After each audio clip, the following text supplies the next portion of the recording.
الله الرحمن الرحيم. هذه هي الجرة في منطقة سيوط ضواحي سيوط. كشفت عليها الرياح هذه اللي فاتت على المنطقة مؤخرا، لقيناها بهذه الوضعية كما هاك، يبان منها غير هذا العلو.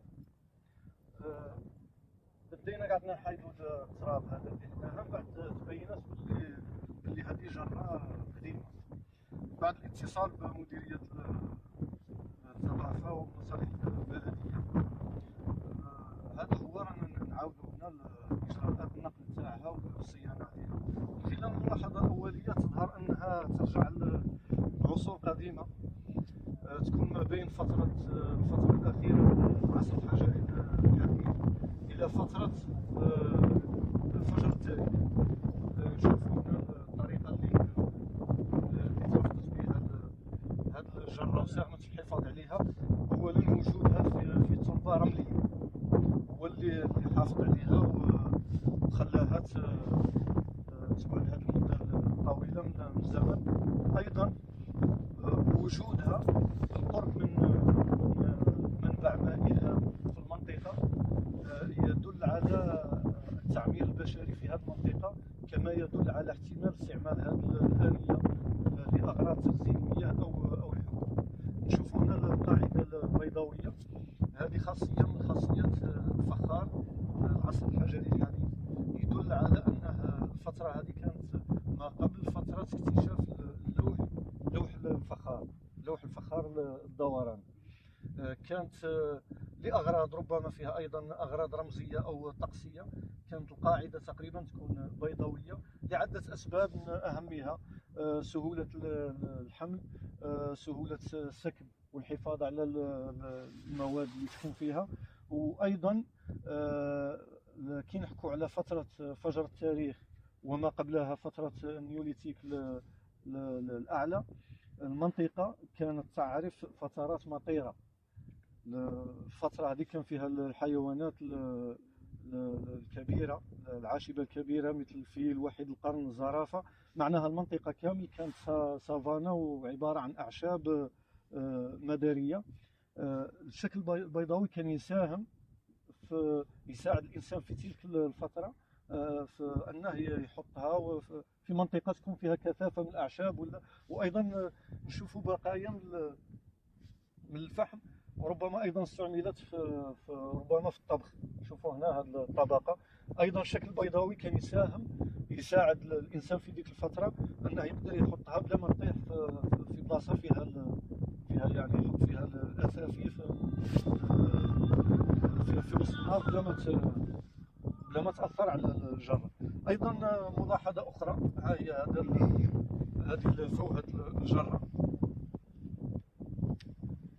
نشوفوها واسعة، مما يدل على أنها استعملت لتخزين ربما الماء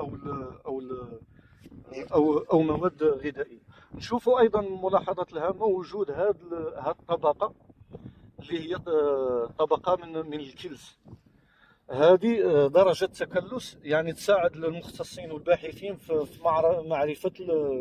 معرفة العمر التقديري لهذه الآنية، بالإضافة إلى ممكن استخدام تقنية الكربون المشع من خلال فحص المواد العضوية اللي تقدر تكون بقات حافظة عليها المسامات هذه الآنية عبر آلاف سنين. هذه درجة تكلس ترجع إلى ترسب المعادن والأملاح اللي كانت كاينه في التربه، وبفعل التبخر تبقى هذه كربونات الكالسيوم تبقى عالقه. هذه العمليه هذه اللي قليها آلاف سنين باش تقدر تشكل، خاصه على السطح الخارجي والداخلي.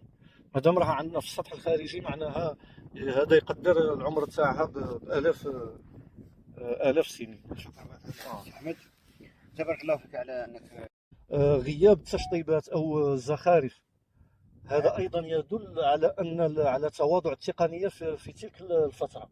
يعني هي أقدم من الفخار، تقدر تكون أقدم من الفخار لفجر التاريخ المتأخر اللي بدا يعرف بعض الأشكال من الزخارف والتشطيبات. بساطة في أيوه في التنفيذ.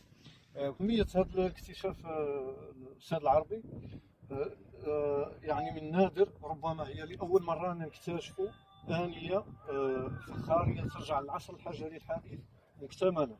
غالبا علماء الآثار اللي زاروا المنطقة وحوسوا المنطقة غالبا كي يحكوا على فخار ما قبل التاريخ يحكوا على دفراغ منقطع، على دي مورسو يقولوا كانوا خدموا الدراسة.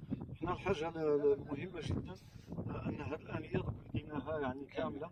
هذه يعني إضافة للتاريخ المحلي والتاريخ الوطني وحتى الإنساني، لأن كنا نحكوا على هذه الآنية نحكوا في فترة اللي ما كان فيها لا حدود لا دول لا حضارات، يعني يدخل حتى في التاريخ الإنساني.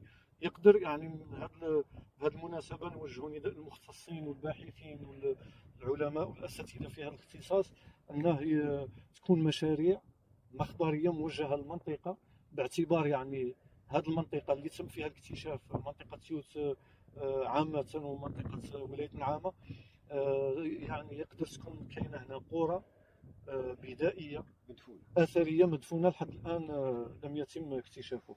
شكرا لكم. نعرفك من قبل مهتم بتراث وتاريخ المنطقة، وهذا يدل على أن المنطقة أثرية بامتياز وتحتاج إلى أبحاث معمقة ومختصين في هذا الميدان. وإحنا كمديرية نتواصل بوزارة الوصية بالمؤسسات المتخصصة في الأبحاث الأثرية باش تكون مجال عمل في ولاية النعامة إن شاء الله. وهذا إن شاء الله يكون بالتنسيق مع البلدية المهتمين في إرشاد، لأن العمل هذا لابد يكملوه الناس متخصصين في تحديد قيمة هذه الموجودات أو هذه المدفونات أو هذه اللقاء والبقايا والمستحدثات. وإحنا بالمناسبة نقوم إن شاء الله بالإجراءات المطلوبة لتحديد كل المواصفات وتحديد العمر هذه الآنية إن شاء الله. شكرا. بداية شكرا الشيخ تاعكم هو اللي اتصل بينا ونعرفوا انه من بين معناتها الشخصيات اللي تهتم بالتراث المنطقة وتاريخ المنطقة وآثار المنطقة، اللي تواصل معنا بخصوص هذا الاكتشاف اللي هو اكتشاف ثمين خاصة في هذا المنطقة بالذات. معناتها ومثل هذه المبادرات اللي نتمنى انها تعم عن كل شرائح المجتمع، خاصة وأنا نعرف أن هنا المنطقة رعوية والناس تزورها بزاف. معناتها الناس اللي يوجدوا مثل هذه الأشياء أنهم يتواصلوا بالجهات المختصة واللي هي مديرية الثقافة والفنون ولا حتى المجلس الشعبي البلدي ورئيس البلدية راه معنا هنا بلدية تيوت مشكور ومرافقنا في هذه العملية، لأنه بهذه الطريقة اللي هي التبليغ عن كل هذه الأشياء التي تكتشف من خلال الجولات والصدفة بالمنطقة. هذا يدل على أن هذه المنطقة معناتها تكتنز العديد من مثل هذه الآثار هذه القطع الأثرية المتواجدة هنا، فهي إلا جزء صغير جزء بسيط. نتمنى أن تكون هناك مع ثقافة التبليغ عن مثل هذه الاكتشافات، لأنه هذا تاريخنا وهذا هوية المنطقية أو المنطقة، وهذا معناتها يعبر على تاريخ المنطقة وكذلك إرث ثقافي، موروث ثقافي مشترك لكل الشعب الجزائري، وتدخل في إطار الأملاك الوطنية العمومية. مشكورين تقريبا كل اللي رافقونا في هذه الرحلة، ونحن هنا بصدد بعد التواصل مع سيادة الحكومة بصدد نقل هذا الاكتشاف إلى المتحف، وكذلك من أجل الدراسة المعمقة حتى نعرف تاريخ هذا الاكتشاف وهذه الجرة اللي معناتها من خلال الملاحظة الأولية تدل على أنها تضرب بأعماق التاريخ بآلاف السنين. مشكورين كل اللي حاضرين معنا، وإن شاء الله مثل هذه المبادرات تتواصل. وقطاع الثقافة والفنون لولاية النعامة حريص على حماية كل ما هو تراث مادي ومادي